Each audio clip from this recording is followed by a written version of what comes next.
otišli u Ministarstvo unutrašnjih poslova i prijavili gde postoje obučeni službenici.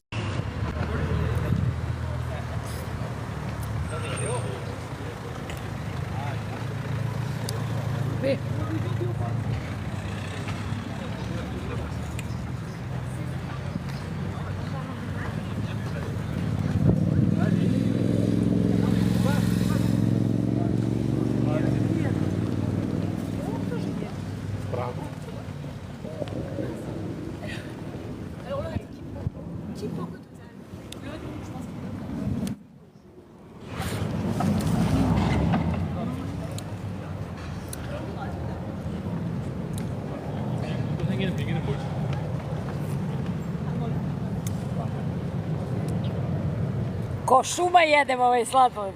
Hello, Habibi, welcome to Nica. Pozdrav, volim vas, Dizel Kraljica iz Nica.